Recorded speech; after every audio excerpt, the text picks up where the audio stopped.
عمران بھائی، آج کل آمدنی کم ہے اور اخراجات کی زیادتی ہے۔ گھر والوں کی طرف سے بھی طرح طرح کی خواہشیں ہوتی ہیں، بچے بھی طرح طرح کی ضد کرتے ہیں کہ یہ بھی لے دو وہ بھی لے دو، گھر والے بھی کہتے ہیں کہ بھئی فلاں کپڑے بنانے ہیں، اس طرح کی میچنگ کرنی ہے، یہ کرنا ہے وہ کرنا ہے۔ تو حاجی صاحب، آمدنی کم ہے اور اخراجات زیادہ ہیں اور خواہشیں بھی زیادہ ہیں، تو حاجی صاحب جب نہیں پورا کر سکیں گے تو پھر گھر میں ٹینشن ہی ہوگی نا، لڑائی کا سامنا کرنا پڑے گا یا ٹینشن ہوگی، طرح طرح کی پریشانیوں کا شکار ہوں گے۔ کریں تو کیا کریں؟ آخر ارشاد فرمائیے۔ مدینہ مدینہ کریں، مدینہ مدینہ مدینہ مدینہ مدینہ مدینہ مدینہ مدینہ، اور کیا کریں گے؟ کیا امیروں کے گھروں میں جھگڑے نہیں ہوتے؟ کیا پیسے والوں کے یہاں پھڈے نہیں ہوتے؟ ان کے یہاں مسائل نہیں ہوتے ہیں۔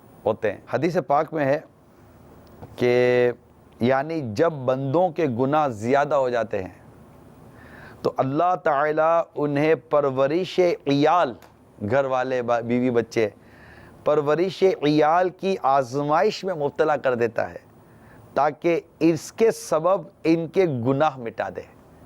اور اسلاف کرام فرماتے ہیں بعض گناہ ایسے ہیں جنہیں صرف اولاد کا غم ہی مٹا سکتا ہے، اور ایک اور روایت میں ہے یعنی بعض گناہ ایسے ہیں جنہیں صرف طلب معاش کا غم ہی مٹا سکتا ہے۔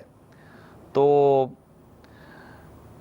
ایک حدیث اور سنیے، ابن ماجہ کے سوال سے بچنے والے عیالدار فقیر کو اللہ پسند فرماتا ہے۔ ایک اور حدیث سناتا ہوں، جس شخص کی نماز اچھی، کنبہ زیادہ، مال کم ہو اور وہ کسی مسلمان کی قیمت نہ کرے تو وہ جنت میں میرے ساتھ ایسے ہوگا جیسے یہ دو، یعنی اب آپ صلی اللہ علیہ وسلم نے دو انگلیوں سے اشارہ فرمایا، یعنی یہ دو، اتنا مطلب کہ اس انداز سے ہوگا۔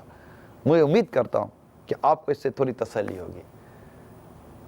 کم آمدنی ہے تو اب آمدنی نہیں بڑھ سکتی، کیا جھگڑا کر کے ایک دوسرے کے برتن توڑ کے ایک دوسرے کا سر بھر پھوڑ کر کیا مطلب کہ اگلے دن کو بونس مل جائے گا، انکریمنٹ ہو جائے گا؟ کوئی مطلب کہ کیا کمپنی کے اندر کوئی ایسا اکاؤنٹ بنا ہوا ہے کہ جھگڑا الاؤنس، کہ اگر آپ کے گھر میں جتنا زیادہ جھگڑا ہوگا، آپ کے گھر میں جتنی مارا ماری ہوگی، آپ کی تنخواہ اسی قدر بڑھتی چلی جائے گی؟